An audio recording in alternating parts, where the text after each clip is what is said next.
meeting of the new season for the fall.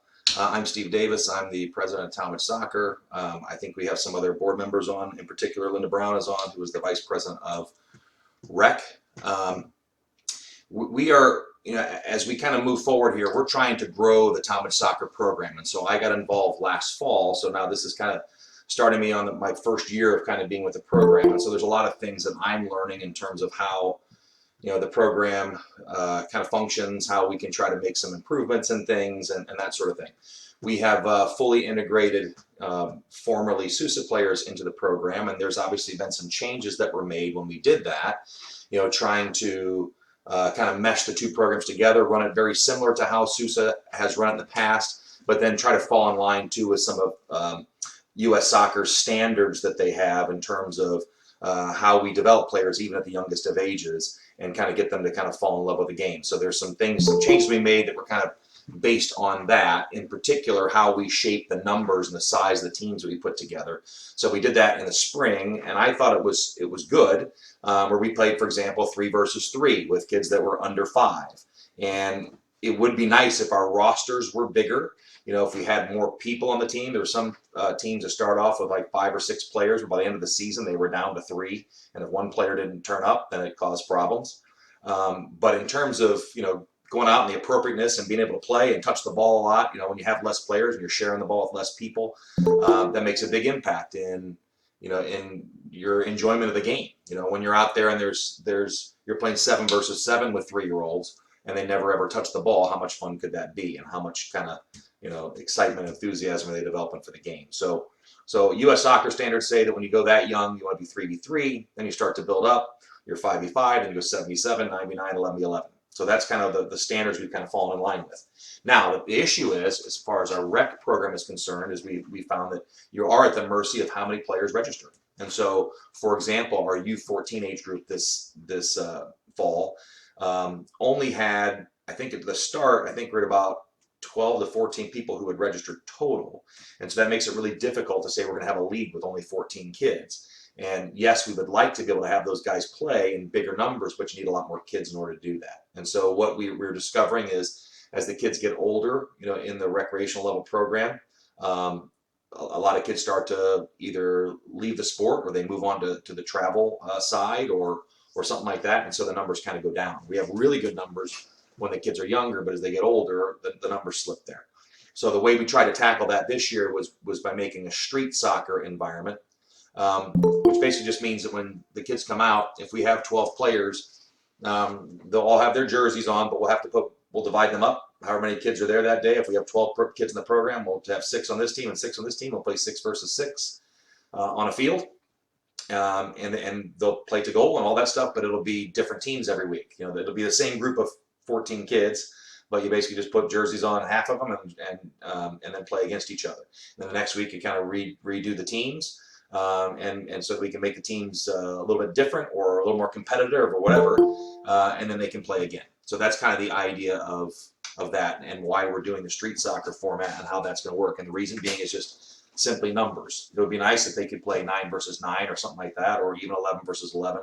But to do that, you need about 50 kids, something like that, at least 50 kids, and we don't have those kinds of numbers right now.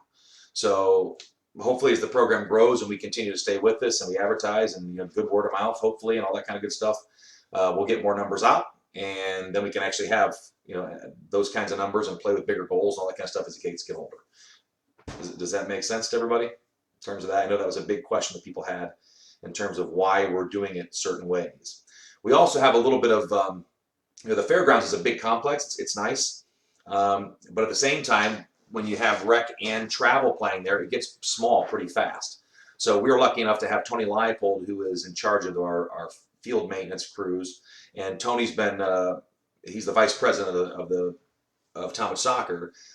He actually went down this past couple weekends, and he's been down there laying out fields, lining fields. It takes all day. In fact, it takes several days. And we're actually lining a lot of fields down there. And so trying to lay out and go, okay, here's where we'll put the fields. We're limited to by the amount of goals that we have and the size goals that we have. I know some people last year in the spring, would like to see us shooting on bigger goals. That's great. The problem is that means you got to buy some more sets of goals. and goals aren't cheap. They're usually somewhere around $1,000 to $1,500 a piece for one goal. So going and buying, just throwing up goals down there is not really an easy option for us, but it's something that we're attempting to do so that we can, lay this thing out, that the field's out in such a way that we maximize, the field use, we maximize the space we have, we don't, kill the grass and that kind of stuff, but we're limited by some of our resources, believe it or not, even though the fairgrounds is big. So just be aware of that too. I wanted to take you guys through a couple of slideshows that I have, and these are available to you. You can look at them anytime. I'm going to share my screen. If you go to our website at tallmadgesoccer.com, you should see this. Can everybody see my screen? Yes. If you're logged in, then you have more buttons appear. As long as you're a registered user, you should see all these things. So I made up a slideshow for players, for parents, and for coaches. And I'm going to take you through, so if you click on this button, as long as you're logged in, you should see this. And you can actually just flip through this slideshow. And I'm actually going to go through it here right now. So this is some of the parent information I want to share with people, make sure we're all on the same page. The role of the parent, understand the world of soccer, expectations, day of the match, post-game stuff. So the biggest thing that we want for our parents is we want our parents to be supportive of their children, try to be supportive of the referees, be supportive of the opponents, be supportive of the other parents that are in the stands, all that kind of stuff. But also, it really helps if our parents are volunteering, because we need help to be able to pull this off. People on our board volunteer about 300 hours of their time every year, trying to put together programming for the kids in the community. We think it's an important role that we're supporting, that we're doing, but we need a lot more help than just the 7 or 8 people that are on the board in order to do all this stuff. So that's kind of one of the reasons why too we implemented this policy where we're asking people to please volunteer. So just be aware of that. Key to player development. Really, there's 2 things we talk about player development, and one is the main thing is environment. So the environment that we create should have good coaching. You want to have good teammates playing around you, good competition. So those 3 things make up the environment. And then you want to spend as much time in that environment as you can get. So when we talk about the different levels that Tallmadge Soccer offers, we offer the recreation level, which is basically the lowest level of soccer. And then you can go on to the travel level, which is our classic side. And then beyond that would be premier and then elite levels also. The Tallmadge Soccer doesn't offer, but we have some partner clubs that do. So kind of want to walk you through that. This is what we call player pathways. So Tallmadge Soccer basically offers this recreational level. It's for kids U3 through U14. It's just an introduction to sport, and it's for exercise and fun. That's the biggest reason that the kids would play rec. But we want them to move on. We want kids to go and play at the classic level. And so the classic level is our travel level. Kids play usually in the OHTSL or the Greater Akron League. And I think, hold on a second, I'm going to have to admit somebody into the meeting real quick here. Okay. And by the way, while I'm doing this, let me do this too. Okay. Okay, sorry, let me go back to the slideshow. Okay, so we said our rec level, then we have our classic level, and basically I've kind of learned a little bit about this too. The U8 Academy, the whole purpose of the U8 Academy is kind of I want that to be a stepping stone program where we're trying to evaluate players that we think should go on and play at the classic level. And so at the U8, I'd like to see at some point all of the U8 players be evaluated. Actually, and what I've learned from that is we really should do this at U7. So we should have eyes and ears out there kind of watching players that play in our U7 leagues and trying to identify players that we think should go on and play at the academy level as we move forward, because those are the kids we want to kind of transition into classic or beyond and go play premier or even for an elite team. And we really U8 is kind of the sweet spot for that, because that's young enough that if the players get into the right environment, they still have time they get the good coaching, they get good competition, they play with other players that are at a higher level, they still have time to develop and become top level players, because ultimately, in Tallmadge, we're trying to develop players for the high school. And as the girls' high school coach, I want to have players that are good, that can compete and play at that level. So in order to do that, we have to be kind of doing our due diligence in the community with the Tallmadge soccer program and making sure we're preparing these kids for whatever pathway they want to, wherever they want to kind of lead to. So there's classic above that, and then above that would be premier. And they play in higher level leagues like premier leagues. They play in regional leagues like the GLA, or they play in the NPL, or they might even play in the MDL leagues. And then above that, you would have your elite programs, and those elite programs typically play in national level leagues. A lot more. It's much more expensive to do, premier and elite. You travel quite a bit more, but in terms of the level, the top level players that play in high school all play premier, and some of them play elite. And if they want to go on and play in college, you kind of need to be at the premier level. If you want to be a top level high school player, you need to be at the premier level as well. So the purpose of this is just to kind of explain kind of how that works and what we're trying to do with all of our players to put them out in the right pathway. Expectations. This is what players should be. They should be present and on time. They should have a good attitude. They should be prepared with an inflated ball, dressed to play, all that kind of stuff. Parents should be positive role models, supportive of their child, demonstrating good sportsmanship towards everybody, including referees, opponents, opposing fans. They should be patient and respectful. Somebody asked me this question last year about what size soccer ball should we use. Well, at U13 and up, basically, you use a size 5. So I told players, well, at U12, you may as well, if you haven't bought a soccer ball, you're new to the game, may as well get a size 5, because that's what you're going to use next year. For players that are U7 through U11, you're going to use a size 4, and for the little guys, U3 through U6, and since our league is actually U5, they can use a size 3, but I'd probably recommend for our U7 players that they're using a size 4. We have this just basic nutrition for the kids, days of the match, what they should eat, light breakfast, something to hold them over, what time they should get there, usually about 30 minutes before the game kicks off. You should be arriving, you have your warm-up. Arrival times, get to your game about 30 minutes early, have the kids warm up. They should be drinking water throughout the day. After they're done playing, then that's when you usually drink a sports drink, that sort of thing, for hydration. But not typically sports drinks during games. Post-game reflection. After the game, just, good idea to maybe have a conversation with your child, but it should all be positive and kind of uplifting. What did you do well? What do you think you could do better? What are you going to try next time a little bit differently to have more success? And at the rec level, the idea is for kids just to have fun. It should all be about fun. We don't even care about keeping score. At the travel level, we want kids to actually compete. We want kids to want to learn and get better and develop. So competition is important, and that's why we've moved to the OHTSL league with all of our travel level teams, because we think that's better competition. But we want to see the kids try to win. Play to win. There's nothing wrong with winning. Winning is a good thing. They need to know how to learn how to lose too, with grace and dignity and all that kind of thing. But at the same time, we want them to think about these things. What do they do well? What could be improved? And what are they going to try to change next time? But always we're going to try to keep it fun.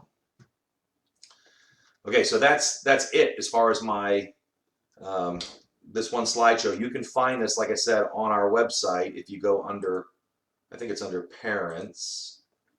That's where this slideshow lives. So at any point, if you guys want to see this, this is where it's at, what we just talked about. Are there any questions that you guys have about any of this stuff that we just reviewed?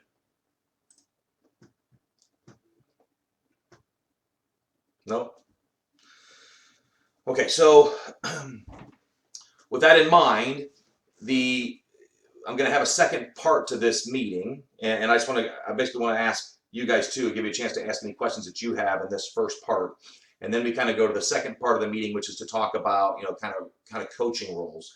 And one thing that we found too, in terms of running a recreational program especially, but also with our travel program, finding people that are interested in coaching is not easy.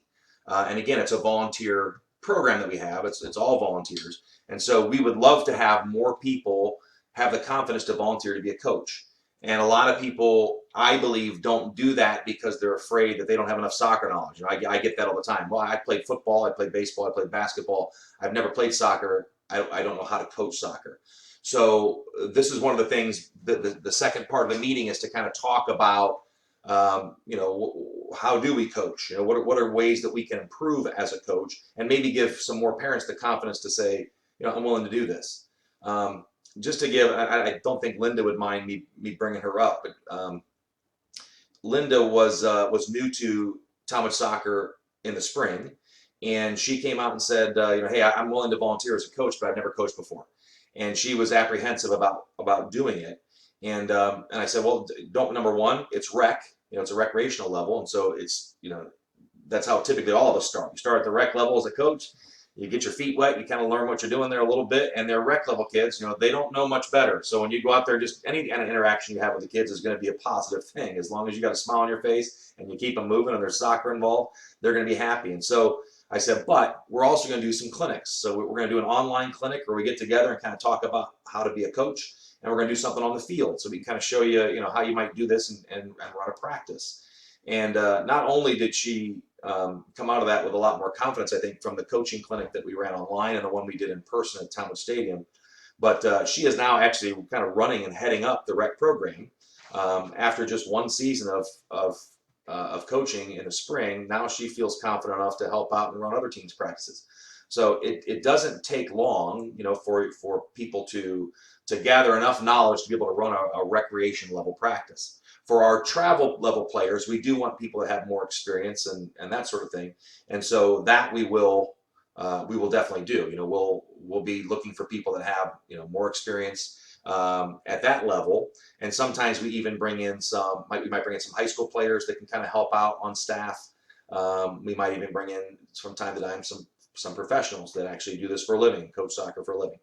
So that happens from time to time as well. But in the recreational program especially, we need lots more volunteers. At the travel level, we would love if our parents went on from coaching in the rec level, got some experience, and then as their kids move on to the classic level, they follow along with them. That would just give us more coaches, and that's great for the program. Are there any questions about what we talked about or anything else while we're here in this part of the meeting? Anything? Sorry, I'm new to Mm-hmm. bigger kid soccer with my foster son. Yep. So rec league soccer doesn't actually have teams. It's just a small group of kids who get together and play around. No. So basically, we have different age groups that have different numbers. So for example, if I'm not mistaken, we had about 45 kids that signed up for our U5 division. And so we were able to make 3v3 teams, and we put together teams there. And how many do we have? What is it there, Linda? Is that the sixth group? No. We have 4 teams in that age group, I believe, in the U. Yes, 4 U5s and 6 U7s. Right. And then there's 6 teams at the U7. So they actually are. We have the orange team and the blue team and the yellow team and the green team, and they have a full roster. You can navigate to your individual team website. Go to Team Central, Team Directory, and then you can do a filter and say, just show me fall 2022. And you can even say I'm on the rec team, and say I'm on the U10A blue team. If you click on roster, it should take you into their team page. Okay, sorry. So on this, you'd have your home button, which just shows, I think this usually displays club news, then roster. So there's your roster and your coach. Okay, and then here's your calendar, which should show all of your games are listed. And then you have news, which would be, I think this is just club news. You have an email button where you can email everybody in the team. I think players and or parents and the coach can do this. I think this is open to everybody, I believe. And then you can even upload files if you want to, save some kind of a document, for the kids to be able to look at. If sometimes use that for classic level kids where they'll put up a maybe a workout plan or something like that. I use it for my high school teams, and we'll put a workout plan there or whatever, summer training. But anyway, so you guys should have access to this. Everybody should be able to see this. But you only see this stuff, just note, if you're affiliated with a team. I believe that you can navigate to the team page, but you'd only see this icon, and then you'd see the player's first name. There'd be no personal information there. A person from outside would not have access to the email or anything like that. I think it only shows them the home and the roster button, I believe, is all that it shows. Just so you guys know. Okay. Great question. Did I answer your question? As far as how the program works, Jessica? Yes, I think I get it. Okay. Any other questions? Yeah, Steve. How does what's the criteria for whether a kid is in U5 or U7? Great question. So basically, all we do is this: when players register, U.S. soccer standards are we go by birth year. So whatever year the player was born. So, for example, this year, if you were born in 2015, you're considered a U8. If you were born in, I kind of have to look at it too. I know off the top of my head, but I have to run through them all. If you're born in 2009, you're considered a U14 by U.S. Soccer. Even though your child might be 12 years old, U.S. Soccer calls you a U14. Just means you're under 14 years of age. But basically, the way we shaped up all of our rec teams and travel, same way. So we'll go, okay, well, we have X amount of kids that were born in 2016. And then we combine them and say, we're going to put the 16s and 17s together. And that's going to be our league. We're going to combine 2 age groups. And we combine 2 age groups because we needed to combine 2 age groups and have enough players to actually make a league. We don't want to combine 3 age groups because 3 age group, now that's a stretch. If you're the youngest player in that age group and you're playing up 2 age groups, that's, you have some kids that are just going to dominate. This kid will never touch the ball. They're the bottom, 3 age groups younger. So that's why we try to do it just keep 2 age groups together. And so basically it's just look at the youngest kids. We have kids that are 3 and 4 year olds or whatever. We'll put those kids together and that makes our U5. And then we put our 5 and 6 year olds together or whatever, and that makes our U7. But it's the birth year. Does that make sense? Yeah. Yes, it does. And then once we get up to like the older age groups and you go, okay, well, at those older age groups, we only have, 12 kids at the U14. And I had parents going, yeah, but my daughter's is 12. How come she's playing with 14-year-olds? She's not. She's only playing. It's really, most of them are 12 and 13 years old. Hardly anybody is going to be 14. I don't think there is. There aren't any 14s this fall. But they're all the same birth year, within 2 birth years. Okay. Very good. Thanks. Any other questions? Linda, anything? I don't think so. Okay. Okay, so then at this point, what I'd like to do is, for time, we have, I get 1 hour on these Google Meets. That's why I separated it 2. And I don't know how much time I'm going to need to kind of go through the coaching part. So I'm going to start this other part, and then at some point I'm going to say, okay, this meeting's going to end because we're going to run out of time. That's as we get close to 8 o'clock. So we'll shut this down and then click on link number 2, and we'll just continue the meeting from wherever we left off. Does that make sense? So we can't go back into this one. It'll be gone. So that's why at some point we'll go to meeting number 2. And sometimes I'm in the middle of talking and it shuts down. So if that happens, just go right to part 2. All right, so I'm going to bring up my present again, and I will turn it on this time so everybody can see. I'm going to shut down this one and go into our parent one, or our coaching clinic one. Okay, so this is the coaching clinic slideshow I put together, and there's some slides that are the same, so I'll skip those. Role of the coach, keys to development, bring the fun, always finish the game day. One of my favorite coaches of all time is Anson Dorrance. Anson Dorrance is famously the head coach of University of North Carolina. He's won more national championships than anybody. He was also the U.S. women's national team coach for a number of years. But his famous quote was, a coach has to be knowledgeable and enthusiastic. And if you don't have a lot of soccer knowledge, then you better be really enthusiastic. And I agree with that. Your attitude is, when you go out in the field as a coach, if you just go out there and excited and having fun with the kids, just, the kids eat that stuff up, especially young players. All they want is your time. So if you're willing to give them your time and be enthusiastic and just go out there and kick a ball around with them, they love it. It doesn't matter really at the younger ages what you know. It's kind of what you do. You just want them to get out there and just get them playing and have fun with them. If you're having fun and they're having fun, and it kind of reflects, their reflection of you. So bring the enthusiasm, and then we'll keep trying to add to your soccer knowledge. We already talked about this, the environment and time, coaching, teammates, competition. We went through the player pathways, so I can skip that. What we kind of expect of our players and what you should expect from the coaches. Our coaches should be present and on time. Our coaches should be prepared with cones, vests, and a training plan. The coach should be high energy. That's that enthusiasm thing. Those things help. Just so you know, we have cones and vests that we keep in that shed down on the south side of the complex. And the coaches should have access to that and be able to go in and get out cones and vests as needed. Those are really the main tool of a coach, are cones and vests.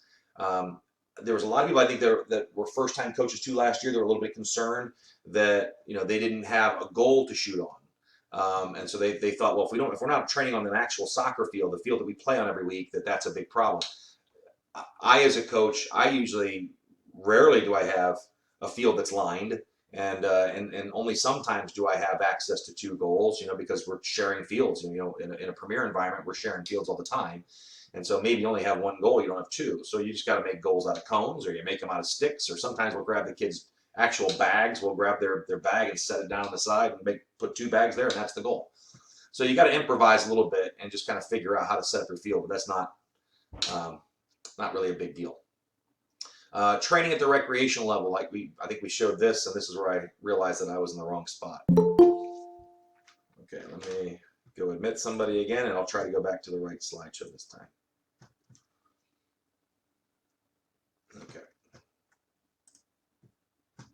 Okay, back here. This is how our training session should be. Basically, it's just do some kind of skill games or whatever, little games, and then play. I'm going to show you some examples of those in a minute. For warm-ups, for the younger kids, they really don't need, like 3 or U5s, they don't need to stretch. Basically, just kind of get them moving around, and you might want to get them in the habit or a routine of stretching, but they don't really need to stretch. The older you get, the more intense stretching has to be. It's very rare that you see a 3-year-old, pull a hamstring. I don't think I've ever seen that. But as they get older, you do start to see, strain quads and pull hamstrings and that kind of stuff. So as you get older, we start to have more and more dynamic activity and more serious stretching. And I think I put a little link where this will, if you click on this. And by the way, this is on our website as well. Let me just show you what this one is. I think everybody has access to this, again, as long as you're logged in. If you go into the coaches button, it should show you this slideshow and give you some information. Okay, back into it. Bring the fun. So basically, some do's and don'ts. When we show up to practice, it's always good to have a plan, that you're going to kind of run through for the day. Some things I would try to avoid. Try not to put kids in lines. If you're going to use lines, the line's got to be really short. When a kid is in line, basically you have a work to rest ratio is what you call it. So if the line has 16 people in it, 1 kid does the work, and 15 people are resting in that line and not doing work. 1 to 15 is a horrible ratio, and yet that's a warm-up that when you go to most recreation fields, you'll see parents will do that for a whole practice. They'll do it for 30 minutes. Not only do they warm the kids up before a game with it, but they'll do it for a whole practice. So for example, let me bring this up.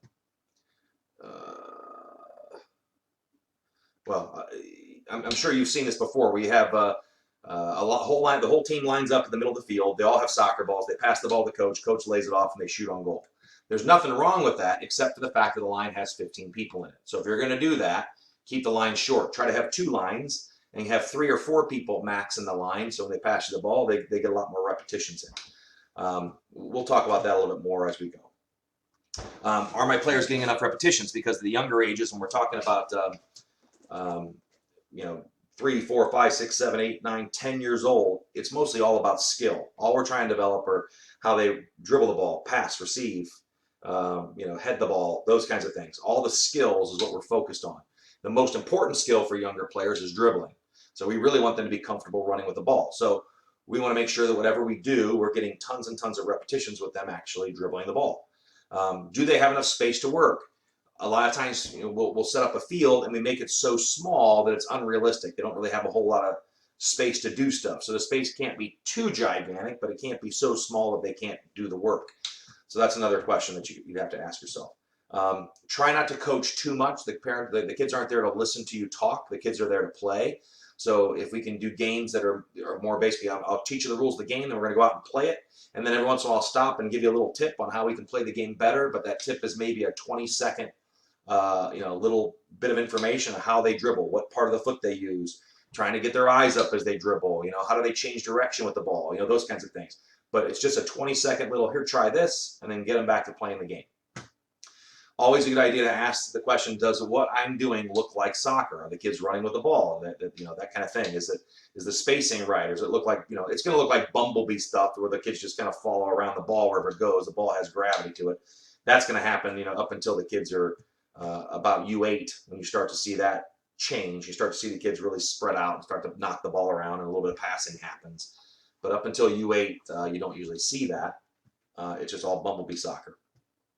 But does it still replicate the game? Are they dribbling the ball? Are they able to create things and score goals, or whatever the task is? Does it look like soccer? And then the last thing, of course, the most important thing, are they having fun? If they're having fun, they're going to want to come back. They're going to enjoy your practice. I put some links on here. So these are some great games. There's a website on YouTube.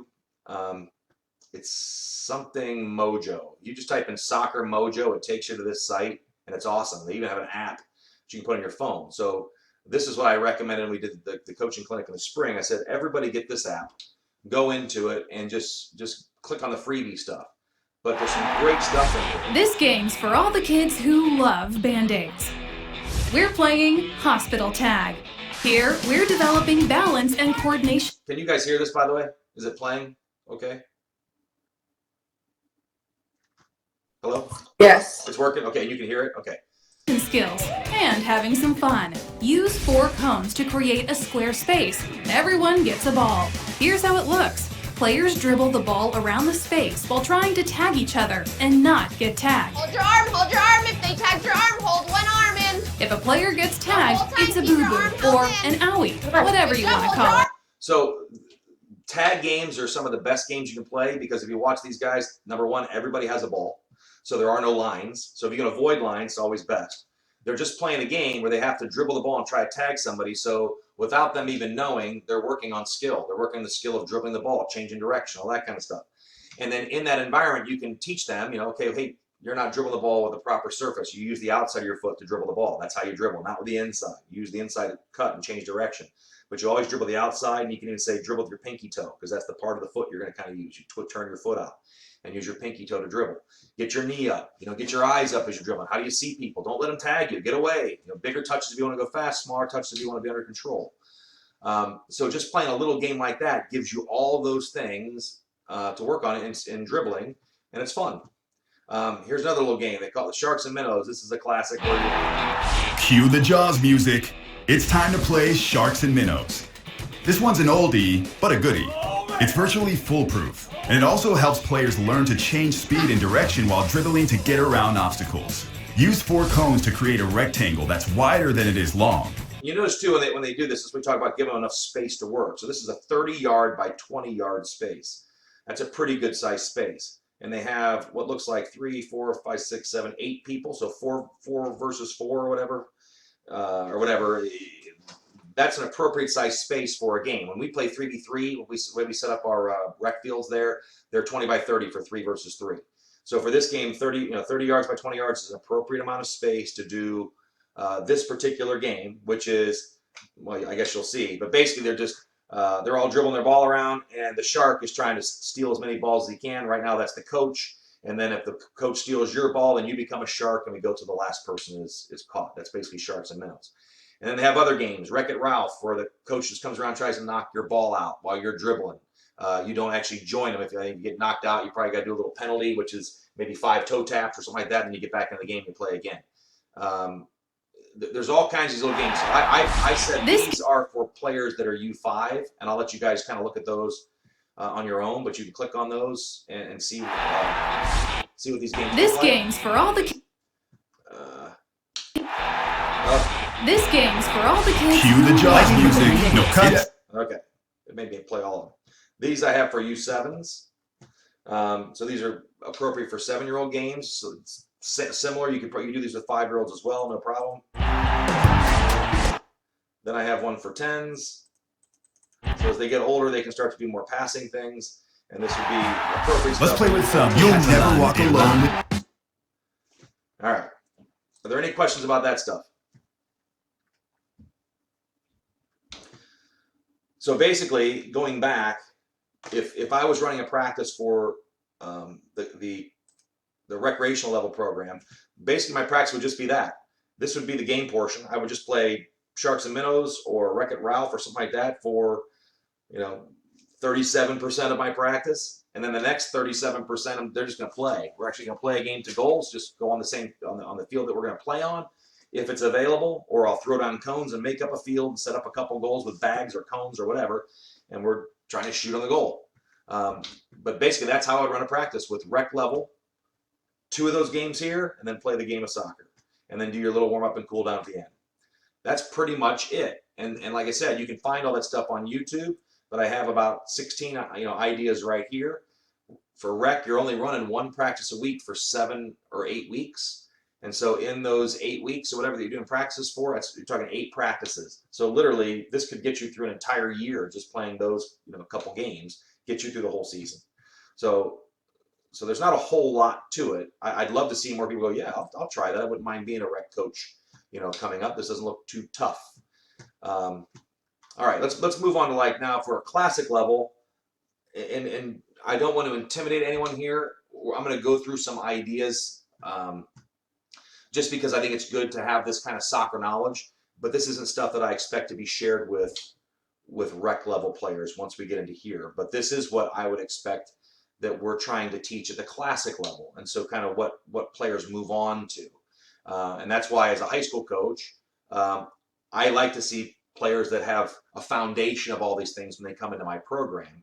And so that's why we really need these kids to take that next step and move into the travel level. Hopefully around U8 they get filtered out, and at U9 they're starting to play the travel level, at least for the more serious players, the ones that really like soccer. So anyway, so let me kind of run through some of these ideas. Number 1, there are 4 parts to a soccer player. 4 things we're trying to develop. We're trying to develop their skill, their understanding. That's also called tactics. Those are just decisions that you make in the game. So making the right decisions. We're trying to develop them physically and mentally. Physical side, trying to make them, give them better balance, better coordination. How do we make them a little faster, a little bit more, a little stronger, those kinds of things. The mental side, how do we, get them to be self-motivated and leaders and resilient. How do they face adversity? If something isn't going right, how do they deal with that? How do they deal with winning and losing? So this is what we're trying to train. Every time soccer players step on the field, we would like to add as many of these components into our training session as possible. So it's for the younger, again, at rec, no problem. Rec, it's just pretty much all skill. We're going to work on skill, skill, skill. We're not going to talk really anything about tactics. The physical side, they're going to be moving around. That's about as much as we're doing. It's just mobility, getting them moving and changing direction, that kind of thing. But we're not really honing their strength or, necessarily their agility or things like that. We're just getting them moving. And then the mental side, we have to be gentle kind of with recreation level kids. We want them to have fun and enjoy it, but we're not really pushing them mentally either. It's more of the rec side is just for fun. But once you get to classic, now we're hitting all 4 of these areas. This is how we should kind of structure, if we were saying, what do we do first? First, we want this to be the foundation of our club. We want our coaches to inspire players. We want them to share their expertise. We want to make sure that we're getting tons and tons of repetition. That's going to be something that we're going to do every time we step on the field as coaches. That's what we're trying to provide. Motor skill development at the youngest of ages is just getting them moving, just getting coordinated, those kinds of things. Then we start to build their technique and skill. The difference between technique is, yeah, you can dribble the ball, but what happens when you go against pressure? So once you have a person trying to steal the ball from you, then it becomes skill. If you can dribble under pressure, then you have skill. And so we want to develop technique first and then try to push that into skill. So we got to go play against somebody, not just against cones and things like that, but at some point you got to be able to dribble against a live person. Then we start talking about individual tactics or individual decision making. Then we build to group. Then we go to the team. So that's kind of how, when a player hits the high school program, I'd like them to have a solid foundation of all these things by the time they hit high school, if they want to be a high school level player. And what we find is a lot of times there was players that would go through and only play at the rec level all the way through until they got to high school. They never got any of this stuff. And then they come into me and they're kind of awestruck that there's a lot of things that they never learned, and they have to try to pick up on it in a real hurry. And a lot of the teams we play against in our suburban league, you know, the Reveres and Auroras and Highlands, Copleys, all those kids have been getting this for the past 6 or 7 years in their club environment, and so they're way ahead of us. Hey, Steve, Yeah. you're about to get cut off. Thank you. So let me just look here. Okay, I think I got a little more time. I think I started the meeting. I think I have about 10 more minutes on this. Okay. So, but yes, thank you for reminding me. I think I started the meeting about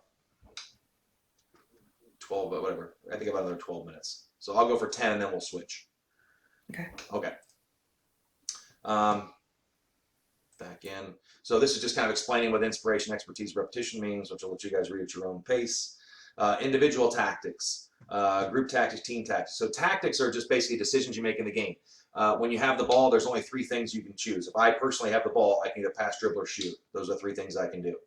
But when you don't have the ball, there's a lot of choices you have to make. You have to understand where do you fit into the team shape. You have to understand supporting angles, all that kind of stuff.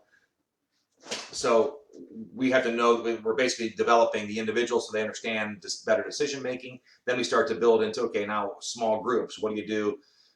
You know, when you're in a tight little triangle, what are the tactics of a 2-on-1 or a 3-on-2 or something like that? And then overall team tactics. How do we play as a team? You know, as a big group. Are we going to play high pressure or low pressure? How are we going to defend? What system of play are we going to have? That kind of stuff. When we get to the classic level, training should be a little bit more broken down. It's not just do some fun games and then play the game. Usually you're going to do kind of build it from simple to complex, and you're going to go through kind of this process. You're still going to finish with a game, but there's a little bit more meat in here in terms of what you're going to do in your training session. These are the things that I like at U9 and U10. I believe players should be learning these things. You know, obviously we're focused on the skill part. We still want to continue to develop that. That's important.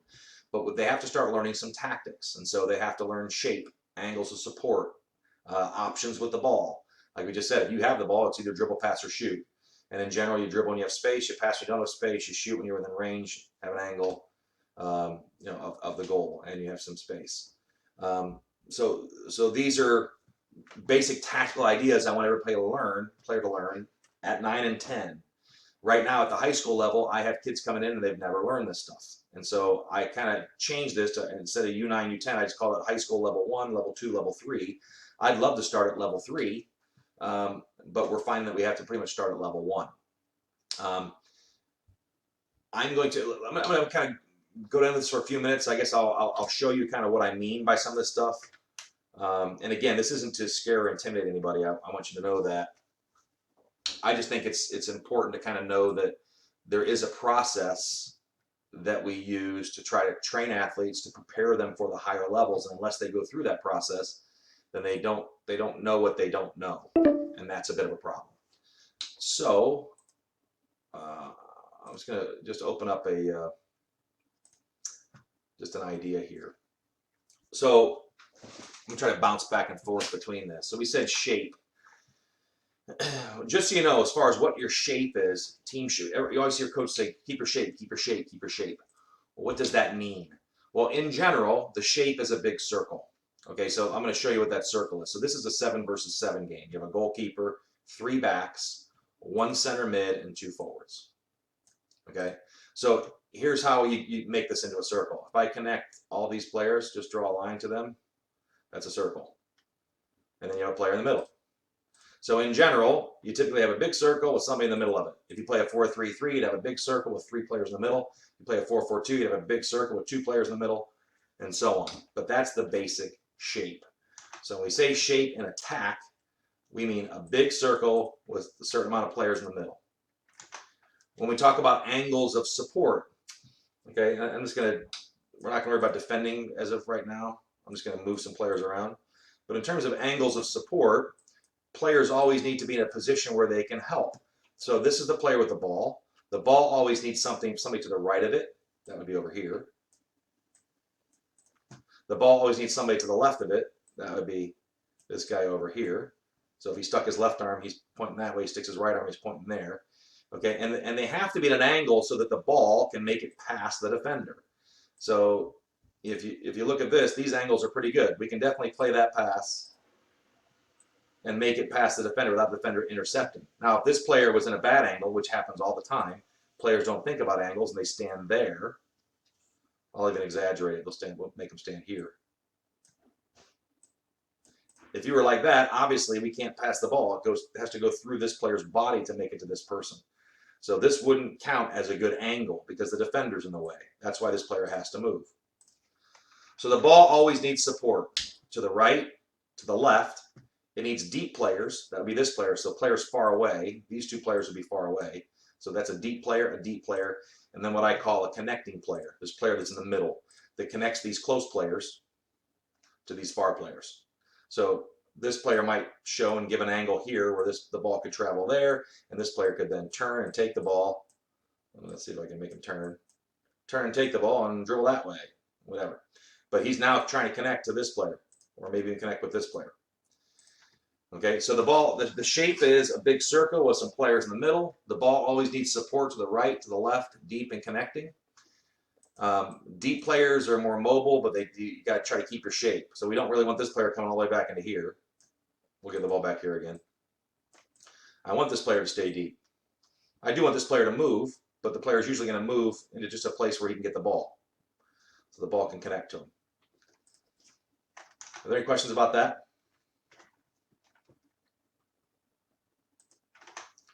In general, we would say this. If you have space, dribble. Now, not typically do you want your defenders doing a lot of dribbling. Okay, but if the defender picks up the ball and they got tons of space, they could dribble for a little while before this number 9 comes and gets them. Okay, so I don't necessarily want the player to pass the ball immediately. If you got space, in general, you dribble. Once that space starts to go away, you lose space. Now I would not say try to beat this player. I would say once you get it within, close to his range, then you want to pass. So if you have space, dribble. If you don't have space, pass. Any questions about that?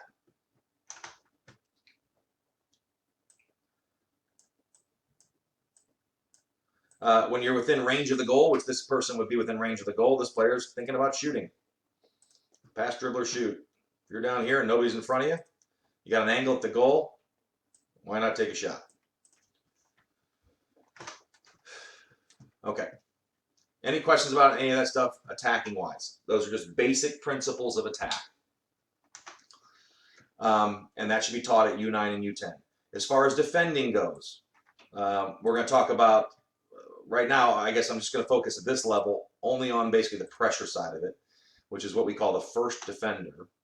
So basically this, if the ball is here, well, let me give it to a midfielder rather than having defenders dribbling like they probably shouldn't do too much of. We'll give the ball to a midfielder. Okay, so if this is where the ball is at, where would we like this player? Like, again, professional players would not do this, but we're not pros. A professional player would not make this run out wide. But for my young players, I always tell them you have to go here. And when I say young, I mean, I tell this to my high school players. They're not pros. The reason why we would never have a pro player make this run out here is because this player is good on the ball and can dribble and beat this player. They're even paid to do that, to beat this player and cross balls in. But we're not pros. So I'm going to stick to the right, left, deep connector option. So I would need number 11 to move there. I would need number 2 to move somewhere to there. I'd need this player to be the connecting player. I'd need maybe this player to go deep and get into that space. So now you have deep players here. You have a deep player here. You have the left. You have the right. You have a connecting. They say the ball got passed over here. The ball got passed into number 3. This player would slide over here to become the right.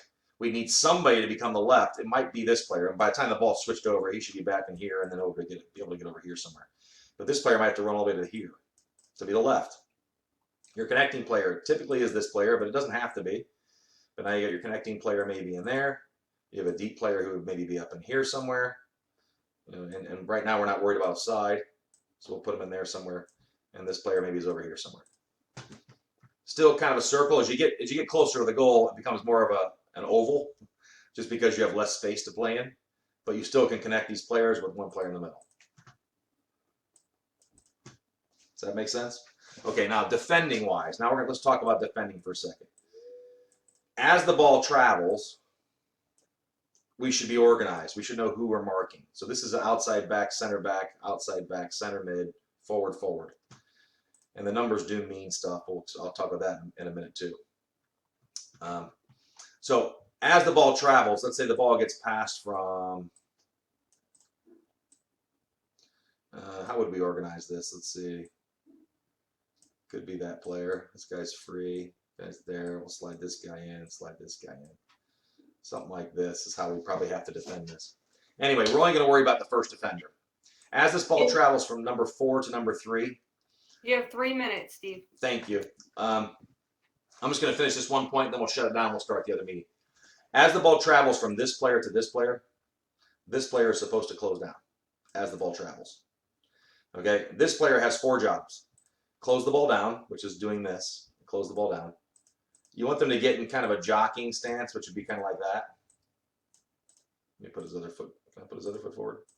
Something like that. There we go. Oh, I like that. Close the ball down. Steer the ball in a direction. So if this player goes over here, he's forcing the ball to go this way.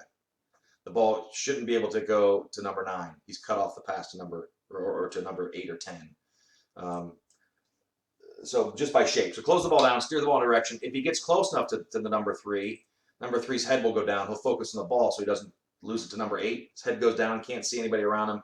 And because he can't see anybody around him, his choices get limited. So close it down, steer them in a direction, get their head down, don't get beat. Don't let number 3 dribble past number 8. He has to stay in front of his player. So all basically these guys try to do is they just try to stay in front of that player with the ball.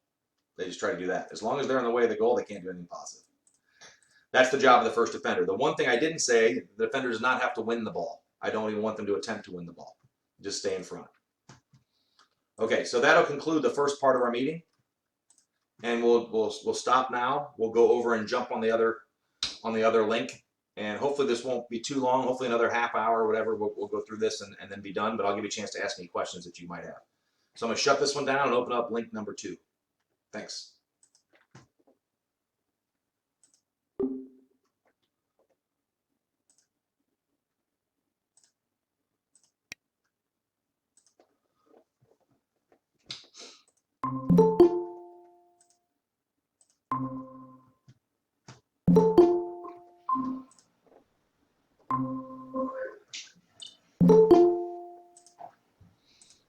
That's working good.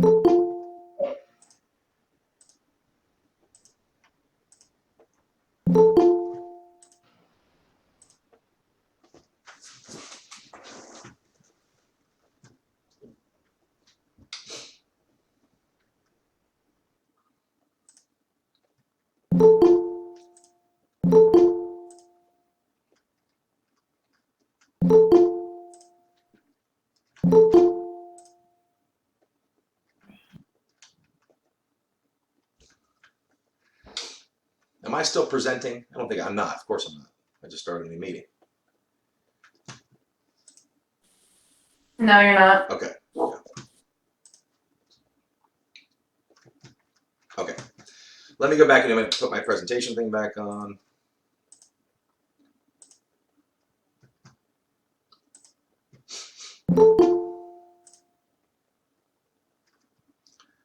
Okay.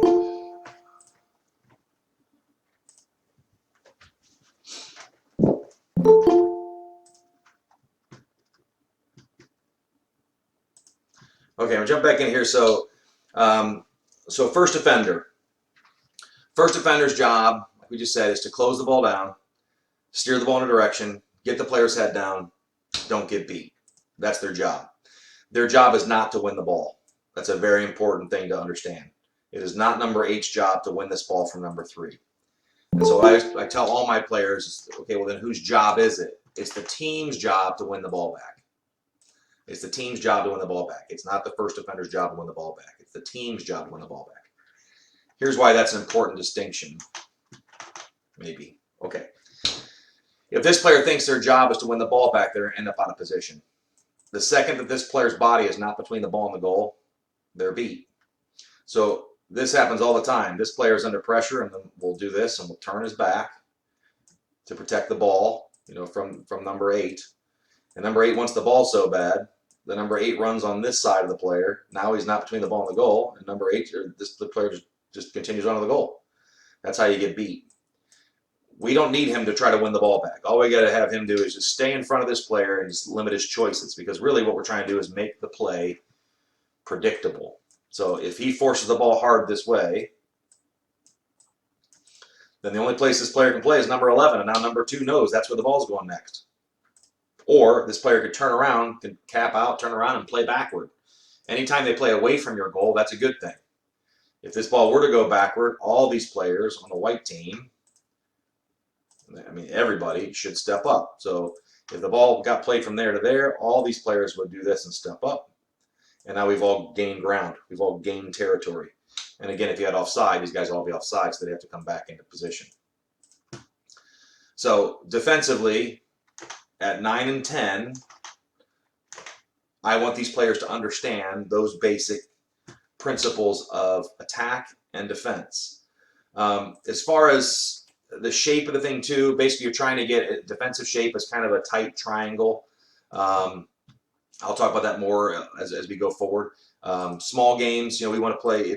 I like them playing, small-sided games. So 3 versus 3, 4 versus 4, 5 versus 5, whatever. Because the smaller the games that you play, the more touches they're going to get in the ball, the more opportunities you're going to have to make those tactical decisions, that kind of stuff. If you're sharing the ball with 22 people, they get less opportunity on the ball. So that's why small-sided games are so good. But you can change those games too, and you can do numbers up, where you go like 3 versus 3 plus 2. So now the attacking team has an advantage. They got 5, and the defending team has 3 at all time. 3 versus 3 plus 2 means that there'll be 2 players that are all-day attackers. They don't defend. So you can play games like that. I'd like to see them also, do some tactics of 2 versus 1, because one of the big things we're doing in attack is trying to get numbers up whenever we can. We're trying to get more numbers in attack than the other team has to defend with.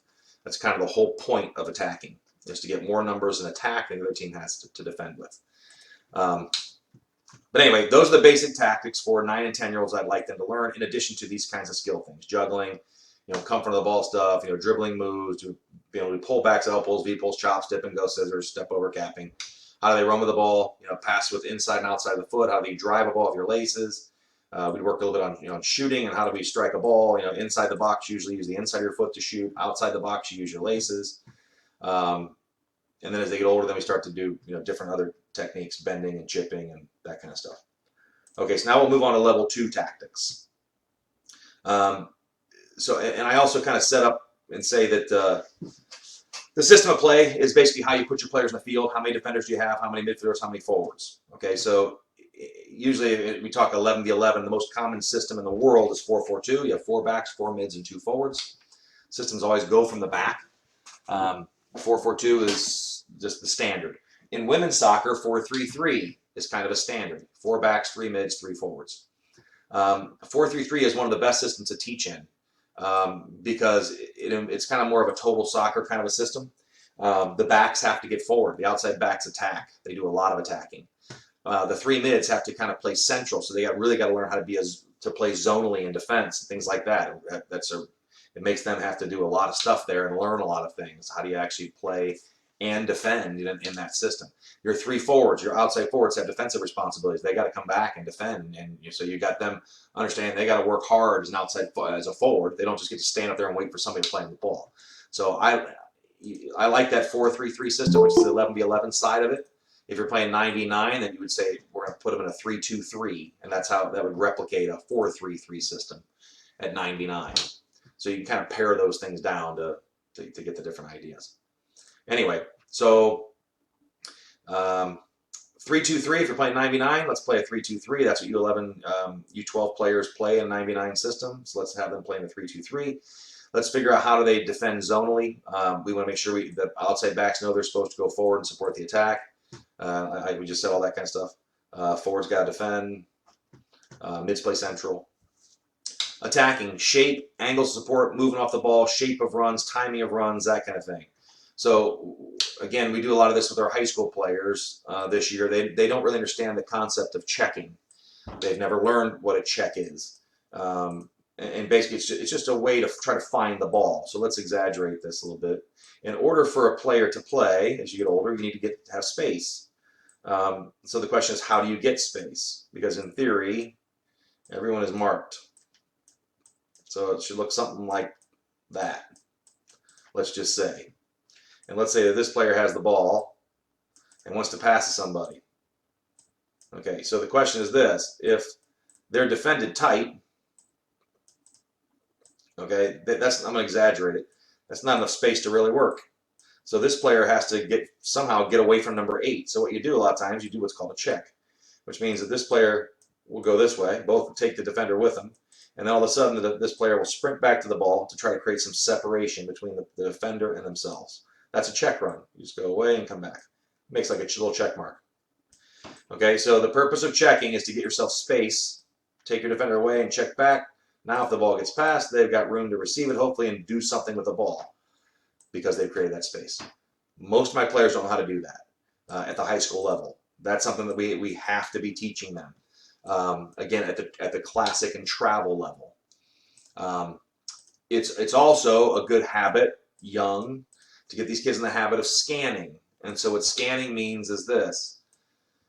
Let's say that this player is being marked by, number 8 is being marked by number 4 on the other team.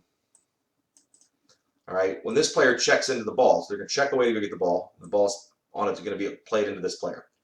I want this player to look over their shoulder quickly to see where number 4 is at, and then execute the skill. Then they receive it and decide what's going to happen.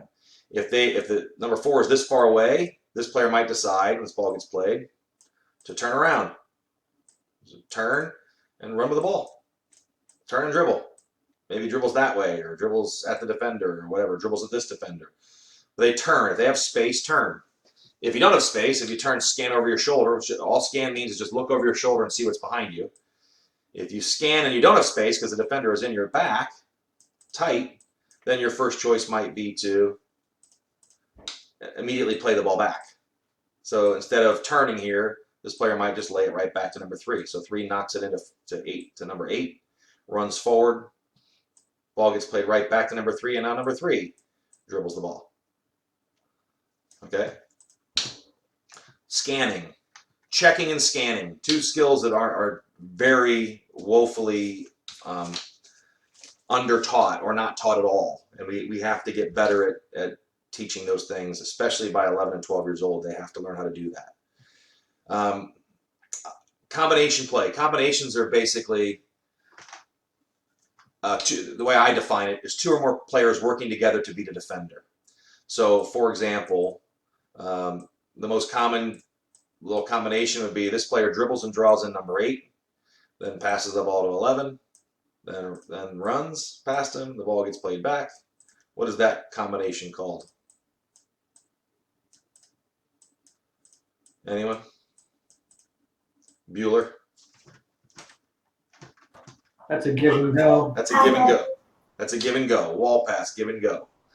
So that's one combination. There's a bunch of other combinations we can do. We can do dummy runs. A dummy run would be like this. Let me give the ball to this player down here. Dummy run's one of my favorite combinations. You don't see them very often, but it basically looks like this. This player makes this run in here, and this player runs in here, but this player is defended tight. Something like that. And so the ball gets passed toward this player, towards number 8. Number 8 lets it go through his legs to number 11, and number 11 shoots. That would be a dummy run. So just like if you fake like you're going to get it, you just let it run past you. That's a dummy run. You could do an overlapping run where you have, let's say that number 2 has the ball and is dribbling, and dribbles and draws number 11 in, and number 4 overlaps and goes in here, and then you play the pass there. So these 2 players are working together to beat number 11. Overlaps, give and goes, takeovers, dummy runs, all those would be examples of combination play. Double pass. Double pass is just an in, back, and through, which you do a lot of times too. So an in, back, and through double pass would look something like, I'll exaggerate it a bit. The ball goes into this player. Player 2 runs forward. The ball goes back to 2. And as soon as it goes back to 2, number 8 would pull away like that. and number 2 dribbles and draws in number 3, and then passes it back to 8. So it went 1, 2, 3 passes. It's called a double pass because it's basically 2 little combinations, like a give and go, where you do 2 little give and goes kind of to beat the player. Those are all combinations. Those should be taught by 11 and 12. 5 attacking fronts. This is my thing. I don't know if U.S. Soccer uses this, but this is the way I've always taught it. I taught coaching schools for Ohio for about 20 years, and so I don't know if the U.S. Soccer uses this, but this is my thing. I believe that the more fronts you can attack a team on, it's kind of like like World War II. The Germans lost because they had to fight a 2-front war. The Russians on one side and the rest of the world on the other side. The more fronts we can attack a team on, the better off we are, the better chance we have of scoring. So what we want to do is, like for example, I remember when I was the coach at Revere High School, our whole thing was through balls. Like we'd play through balls because that's what we kind of had as a weapon. I had a couple of really fast players up front, so we kicked the ball behind the defense, and it was breakaway, breakaway, breakaway. There's just one problem if that's the only way that you can attack. If the only way you can attack is through balls, then all you have to do is this. And so I was the coach of Revere. We played against Copley. We weren't particularly a great team at that time, but we had a lot of speed. And the more passes we played, the better chance we had of losing the ball. So we would try to do this. This player, I had a couple kids that could hit a ball, especially my center back. She was very good. She could hit a 60-yard ball, both feet. So she'd ping balls into these spaces and boom, breakaway like crazy. Then all of a sudden we come up against Copley and Lauren Simonetti, who was a very good center back, and all she did was this. She just did that. And they're with their back line. They dropped. There's no space now to play a through ball into because they had a sweeper. Lauren Simonetti, who's now the coach at Akron U. She's the new women's coach there. And she ate up everything. Anytime we play into that space, she eat it up. If we were good, then if that's no problem because they give something up and they drop like that, they give up all this space here in front. So now if we could threaten outside shots, then and potentially score off outside shots, no problem. Because when they drop, yes, they take away through balls, but they give something up in return. They give away the space in front. So if we can utilize this and combine and have some nice little combination play and then hit outside shots, we're in business. So that's another way to attack. That'll be a second front. If you can't play through balls, can you threaten them from outside? 2, could you do this? Can you cross? Can we get the ball wide to, let's say, number 3, who's your outside back, and number 3 gets forward and pings balls across. Now the other team, they drop to deal with the through balls. They have to come out. If you have outside shooting, then this back line has to be doing this and stepping up to prevent the outside shot. They have to drop back to prevent the through balls. And now if you can cross, now they got to come across sideways to prevent the cross from coming in. So now you're pulling over here too. And here comes this cross in to your striker who's going to shoot. Okay, so there's another front. Can you cross the ball? Can you switch the point of attack? Can you go from one side of the field to the other? It's not really a cross, but can number 3 get this ball? And let's say that, what the defense is supposed to do is kind of squeeze in. That's a bit exaggerated, but something like this. Well, if you can take this ball and quickly go from number 3 to number 2 to number 4, this player could bomb on into this space, and this becomes its own front. Now they have to shuffle their whole team from side to side quickly. Another front. If you're lucky enough to have a player on your team that's just ridiculously good, that player can often create their own front. So if this player is just so good that they can dribble past this player and then dribble past this player and this player and score on their own, then the other team might have to actually say, okay, hey, number 3 or number 4, we're going to change our system. You're just going to man mark and follow this player everywhere they go and don't let them beat you. So that would be that, like how you might have to deal with that. So now they have to deal with an individual player. The more fronts you can attack a team on, the better. Any questions about that?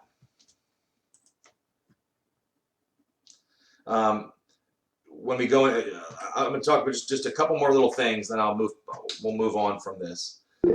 And that is defending. When we talk about defending as a group, okay, so number 2 has the ball. Let's just try to defend this a little bit. We'll get number 4 is our center back.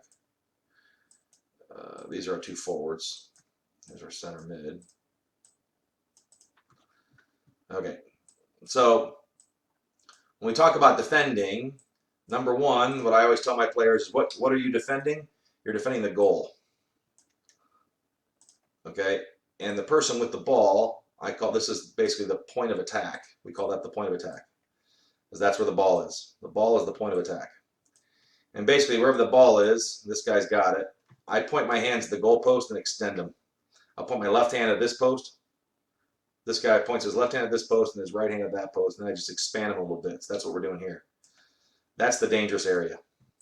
We would like to have as many bodies inside of that area as we can get. So when we defend, this is I tell my players this, you don't want to be here marking this player. This is the wrong place to be. You want to be here marking this player.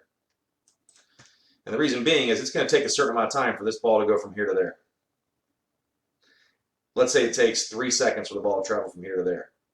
As long as this player is 2.5 seconds away, they can still intercept the ball and maybe go to goal.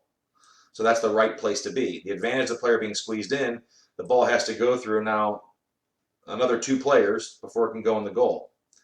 When your team gets pulled out and you defend like this, you got big problems because there's lots and lots of space now for the blue team to exploit against the white. Instead, you want to squeeze into those dangerous areas as much as you can, but still be able to get out to your player if the ball gets played to this player, or get out here if it gets played to this player. If it gets played to this number 8, this player has to close down, this player closes, and so on. You also squeeze from the front to back. So that means this. You want these backs to control offside space as much as possible. And that all depends on pressure on the ball. If there's no pressure on the ball, these guys got to be a little further back. If there is pressure on the ball, this would be pressure on the ball, then these guys can step up because she can't kick a long ball if she's under that much pressure. Because her head goes down. Can't even see it, let alone kick it. Now this guy's offside. So anyway, wherever the ball goes, that's the point of attack. So if the ball was here, the ball then would be trying to go into this goal here. I would call this the dangerous area. Uh-oh. Okay, and I blew it. Sorry, messed it up.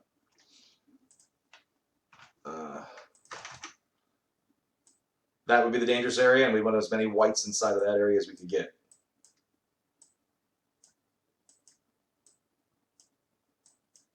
Maybe something like that. Kind of triangular shaped. Any questions about that?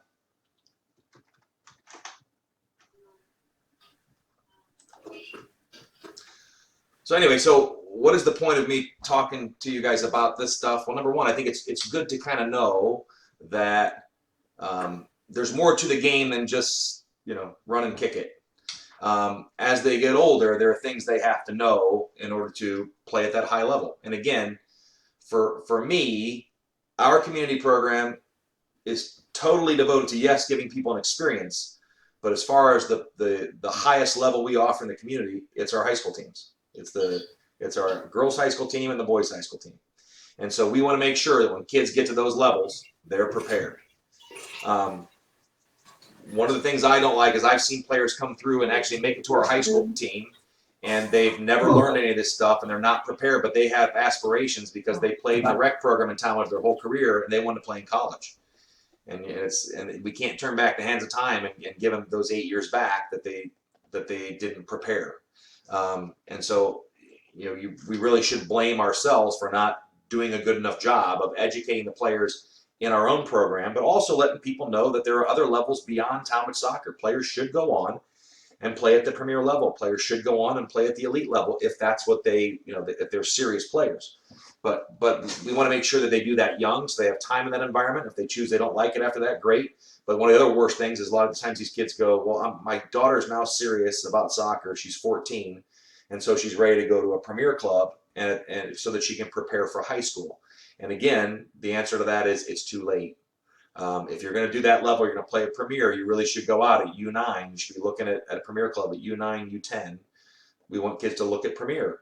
We want kids to play at the classic level. Absolutely, they should play at the classic level. But if you're real serious, a serious player, you want to get in a Premier environment, buy 9 or 10.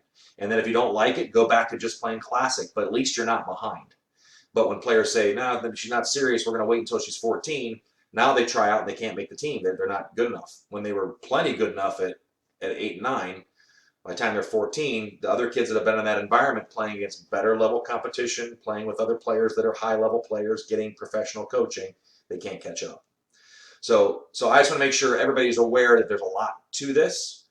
If your kid's at the rec level right now, great. I'm hoping that by giving you this basic, the basic part, which is just play a couple of those little soccer mojo games at practice, do 2 of those, and then just play the game and just have fun with them. The kids, not only is it sufficient, it is wonderful when parents get involved with their children and show that interest. It makes all the difference in the world. And we as a program, we need more people to be involved and coaching for us. And even if you've never played the game before in your life, if all you had to do was just go watch 2 little soccer mojo things and say, yeah, I think I can explain how to play this game. And then we just play those 2 games. You've just done an amazing thing for not just for your kid, but for all the players that are in the program. So at the rec level, all of you can do it. Believe me, you can all do it. At the travel level, there's a little bit more involved. We do want those travel coaches to have more experience, and I would like them to have an understanding, a basic understanding of all those things in terms of sorry, I got a question from Tabitha. Tallmadge does not have the question was, does Tallmadge have a Premier level?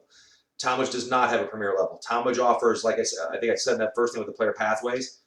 We have our rec program, and then we have our classic program. And then beyond that, though, there are Premier clubs that are out there. So I coach Premier for a living. So I coach soccer for a living. So I run a club called FC Evolution. It's based out of Hudson. We have a location in Hudson, in Youngstown, and in Strongsville. But Tallmadge players would have the option to go to whatever club they want to go to. They can go to those Premier clubs. I would love them to go to Evolution. Obviously, that would be great. And we're working on actually, I'd like to kind of get with the board here soon and try to create an affiliation between us and FC Evolution. I think there's some options there. But the big thing is this. I want to make sure everybody understands that we're trying to prepare your kids and get them to that level. But we want everybody to know that there are other levels out there, and that it's important to know that so that your kid doesn't come in at high school and say, I want to play college, and is not prepared. I guess that's all I'm saying. And 2, I want you guys to understand if you're willing to coach rec, it's really just as simple as run 2 little games, play the game of soccer, have fun with the kids, and that's huge for them. If you want to coach classic level, then I'd like you to have more of a knowledge of some of those tactical things that we talked about and more of a knowledge of the skill parts. It is helpful too, like it's tricky in like an online thing for me to kind of show you the actual technique of dribbling a ball. So that's why it's nice to have that field part. And so this Wednesday for the rec program, I'm planning on running that practice on Wednesday at the fairgrounds. And my thinking is we'll just have everybody come in and we'll go to one field and I'll run the training session for all the players. So there could be like 130 kids there or whatever. It'll be okay. We'll make that work with 130 kids. But my idea is to kind of run all the coaches through a little bit too, and what is the technique of how to dribble a ball. A lot of people didn't know that you actually, when you dribble the ball, you use the outside of your foot. You do not dribble the inside of your foot. You only use the inside to change and change direction. You use your pinky toe. You dribble with your pinky toe. Turn your foot out. You got to get your knee high. If you want to go fast, big touches, little touches. If you want to be under control. Different things of how you can change direction and that kind of stuff. I think we should have chosen class facility. Okay. Sorry, there's a question from Jessica.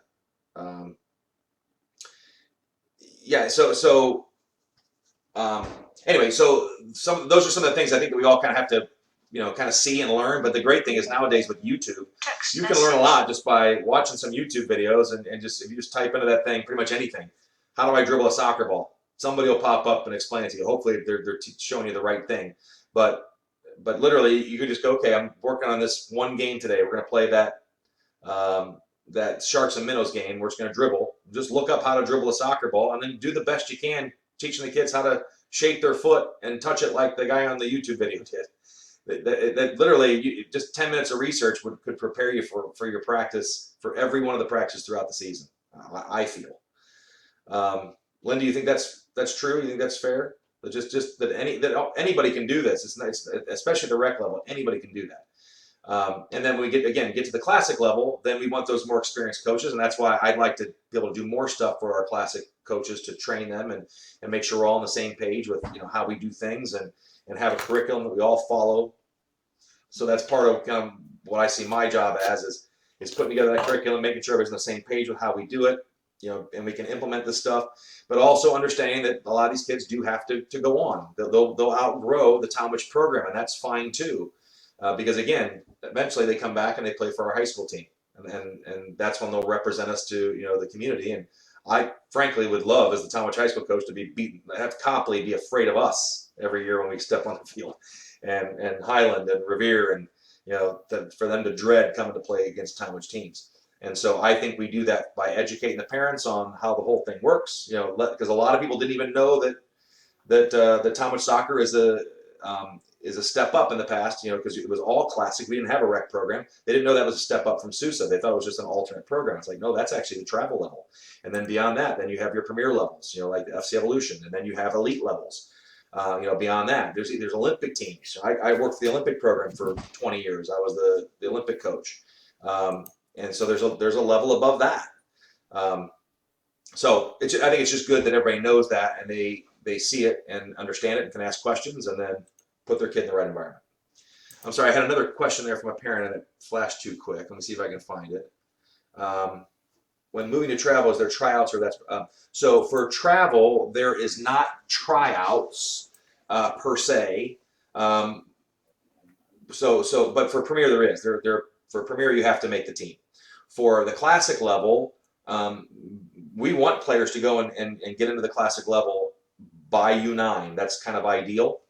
And so what my plan is to try to kind of identify kids we think should go on to the classic level or even the premier level at U8. So I think this year we're going to try to identify players at U7, recommend them to go into our U8 academy and see if it's for them, where it's a little more structured, it's more like a premier environment almost at U8, and see who likes it and who doesn't. And then those kids, after they graduate from our U8 program, we say, listen, we think that you would be best to go on to Premier. You can still do Classic. You can do both. Kids can play for Premier and play for Tallmadge soccer at the same time.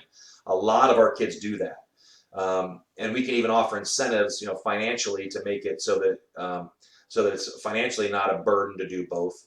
And we can make the time part work too. So a lot of times when kids play for Premier Club, we tell them they don't have to actually train with their Tallmadge team. As long as they're up front, the coach knows that ahead of time, that they're going to 2 premier practices a week, and so they're getting good training. They can just show up and play the games, for Tallmadge.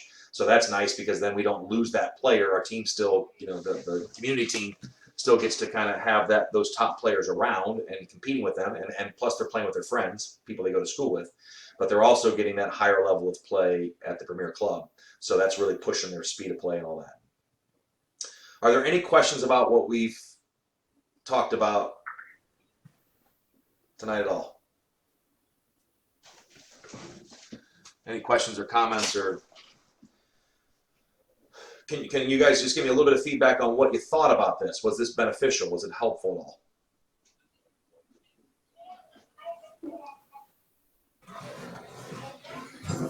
What in particular was helpful? Anything? I got a couple questions. What do the little ones need in terms of equipment? Basically, in that slideshow, I think we kind of said what they should do as far as to be prepared. When you say little ones, if I've had parents call me and say, hey, I have a 5-year-old, do they need to buy soccer cleats? If it was my kid, no. The only way I'd buy them cleats is if they're falling down all the time. They're slipping and sliding, then the kid moves that fast that they're sliding, okay, then get them cleats. But most of these kids are not moving so fast that they're going to fall down, because they can't get a good grip and cut and change direction. So if it was my kid at those ages, I wouldn't get him cleats. I would just say, just play in your soccer shoes. Now, if the kid gets serious and the kid is slipping and sliding because they change direction so much and they run with the ball so much, great, then get him cleats. Shin guards, they have to have shin guards. That's important. So shin guards are kind of a must. They have to have a ball, and I tell kids too, they got to bring a ball every practice. Everybody has to have a ball. It's not acceptable for kids to not bring a ball. And the ball has to be pumped up. I hate when kids bring balls that are flat. And just too, when you have a ball, just if it's flat. So I'm reading. If you basically, as an adult, put two thumbs together, push on the ball. If more than one panel dents in, the ball's flat. So, and I push on with like all your weight, like put a lot of pressure on it, see how much you can push it in. But that's how you decide if a ball is flat or not. Put both your thumbs on it, push it down. You have all those panels all over the ball. If more than one panel dimples in, that ball's flat and needs air. So they need a ball. They need to have shin guards.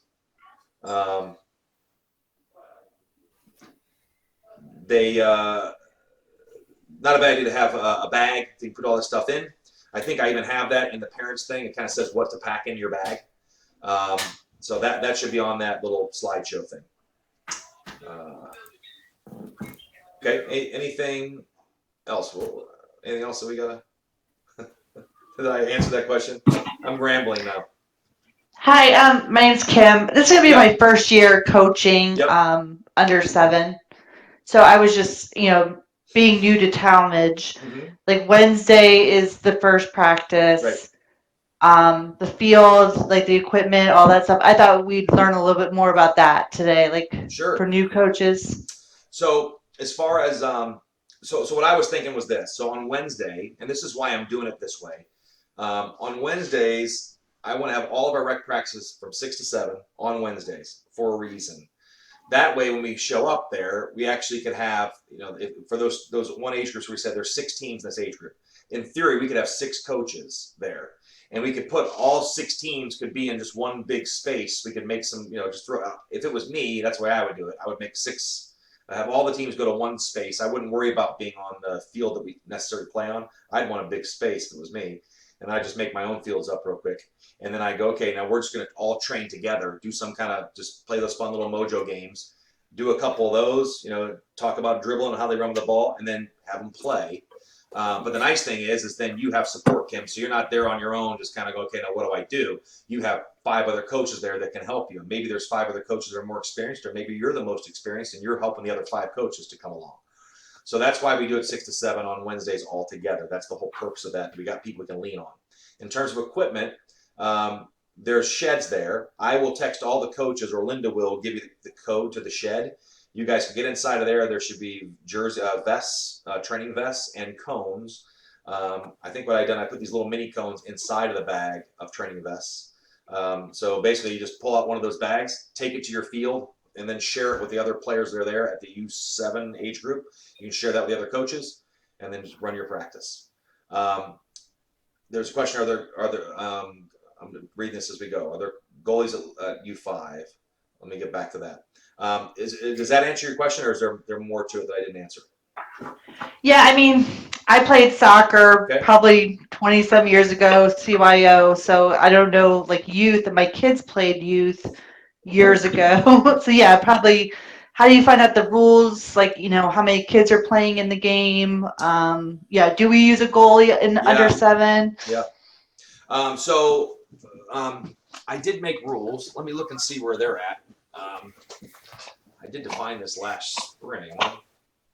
Let me hunt around for it, and then I'll share my screen with you. And if it's not posted on our website, I will put it up there.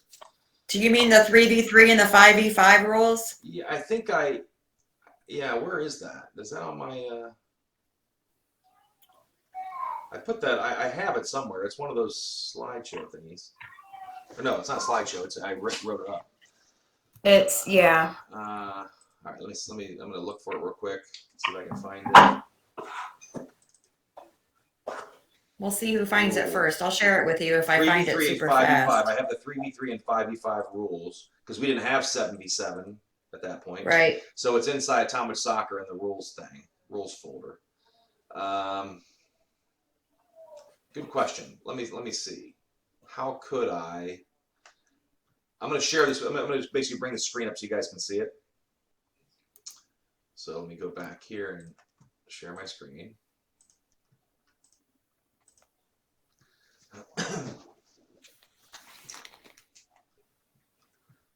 And here's where the 3v3s, this would be for U5s.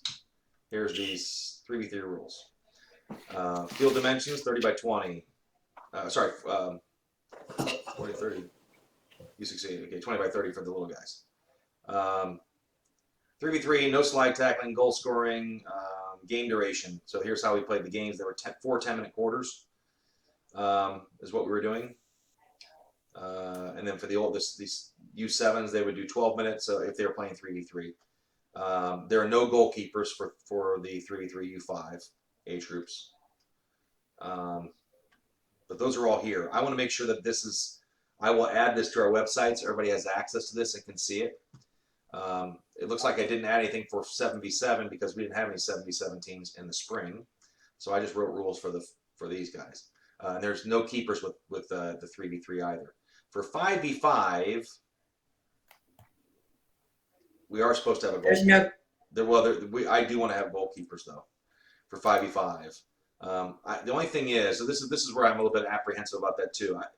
In talking with some of the parents and watching some of the games, I do think we should have goalkeepers once the kids get to the 5v5 space. So that would be U7 and up.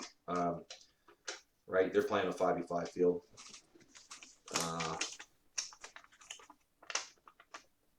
Who, the U7s are playing on a 5v5 field? Yes. Right. So U7s are, and then the U10s, are they on the 7v7 field?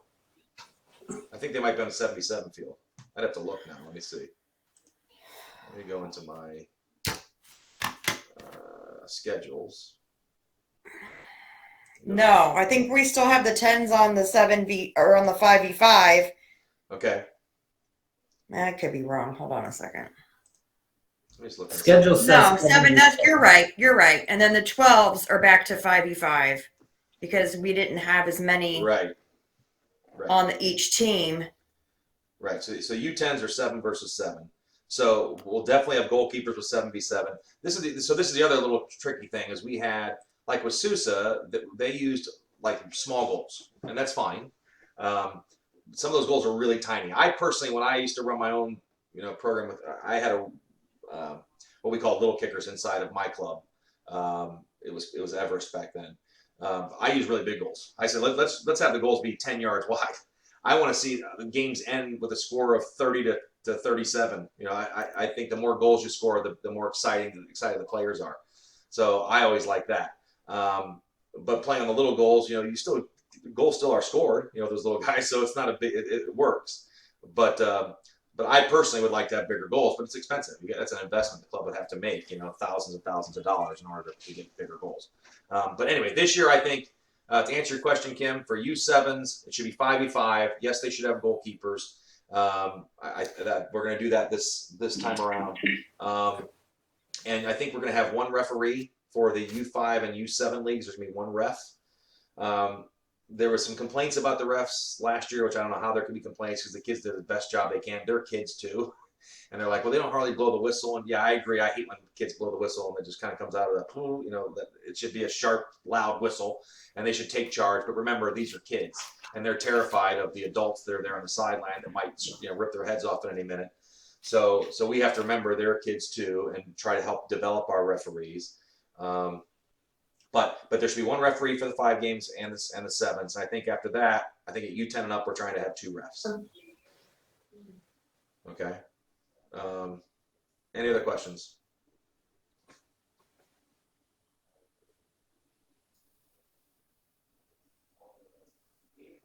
No? Our uniforms in. We will pass them out on Wednesday. Good question. I have to follow up with Brian on that one, the guy we ordered the stuff through. He knows that they have to be back before the games on Sunday. And so the problem there too, when we did this in the spring, I got grief for it because of how we handed them out. It was particularly muddy that day, and I hadn't actually. I mean, the best way to do it was, go through all the stuff, and I do this all the time for my own club. I have to get gear to my coaches. It takes me 2 or 3 hours to go through and sort all the sizes out, put it in the bags, and put the person's name on it and all that. And to do that for 100 kids in the rec program, I didn't have time to do that. I just brought the boxes down and we just gave the shirts out. Now but people were pretty upset about that that's how we did it, because then the kid took their shirt and then it fell in the mud or whatever, and parents were all mad. It's like, okay, well, again, this is where we need volunteers. I personally don't want to spend 8 hours going through uniforms, and it shouldn't be on Linda to have to do that either, to go through and get them all in the bags, and here's this coach, you take this one, take this one. So anyway, so if we can get help on those things, I'll take all the help that we can get. I know we wanted to do field marshals in the spring, and basically but we didn't have enough people. Nobody volunteered to do this stuff, which is why we made this volunteer requirement. So what a field marshal basically does is to have somebody there that is the question and answer person. I don't know how many people, even though we have the, like if you go to our website and you click on calendar, it shows you, okay, as long as the parent knows my kid's on the RU10B red team. There you go. Here's their schedule, and they can find it. But I don't know how many times we'd have parents go down there and say, okay, I don't know what team my kid's on. Or I'm here to see my grandson. Can you tell me what field they're on? It's like, whoa, I got a lot of stuff I got to worry about, and being the communications director for somebody that can't read a calendar is not my job. So, but to have a field marshal there that can actually be in charge of that, that's awesome. So just somebody that basically says, okay, yeah, here I can look at the calendar, I can tell you where to be, and point people in the right direction. I would love to have that. So field marshals would be great. We had somebody complain that there's no concession stand. We didn't open a concession stand up. Well, again, there's 7 board members. Tony spent 4 or 5 days painting fields. I'm writing up rules, and I'm advertising, doing all that stuff, and and preparing these meetings and that kind of stuff. We all have our things to do, but we can't do it all. So to have a concession stand, we need somebody to be a concession stand manager.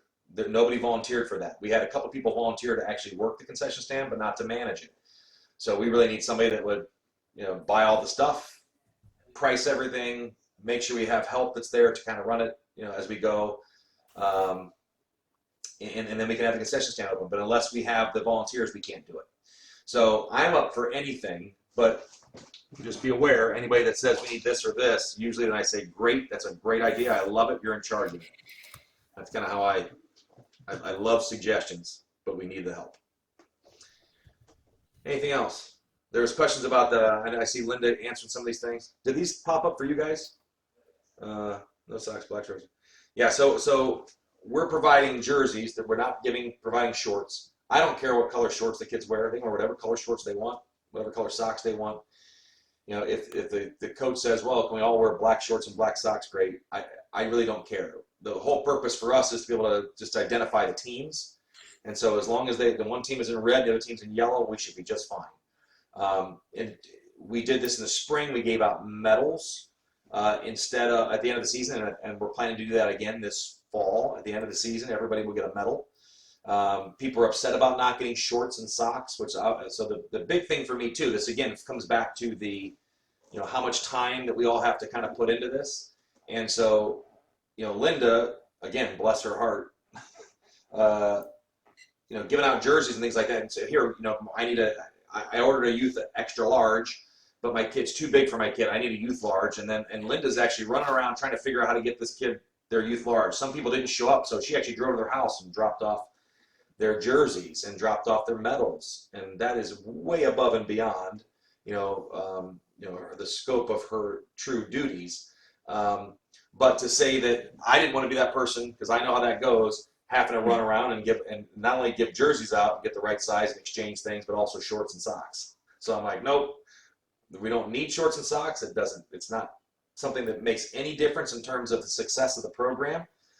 If people really want to get, they're really bummed out that they didn't get their $5 pair of shorts and their $3 pair of socks, then I'll buy her, but we'll get everybody a soccer ball. So that's what we did. Everybody got a ball in the spring as part of that. So what we talked about on the board is maybe what we'll do is every spring we'll give out a ball, and every fall we'll maybe the club would pay for pictures to be taken.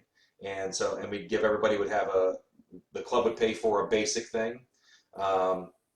So meaning maybe the club pays for a 1 8x10, and that package costs $10, and everybody gets an 8x10 picture.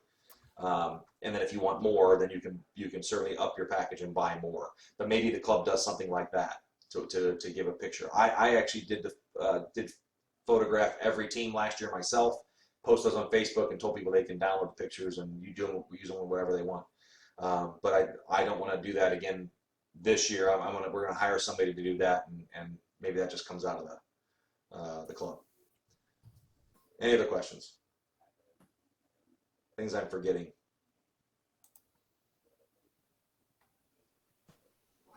No? Well, thank you. I think this is I hope this was helpful. I hope we got some good information out there. Hopefully I just recorded this, and my plan is to try to post this on YouTube for kind of future, so we can, in the future we won't have to do these. Maybe we just, we have a video up there and people can watch it. And then I can instead spend my time maybe doing an on-field, coaching course to say, watch this video at your own leisure, and then we'll go on the field and actually do some more on the field stuff as we go forward. Anything else? Any other questions? All right. Thank you for coming. The meeting is adjourned. I'll see you guys on Wednesday.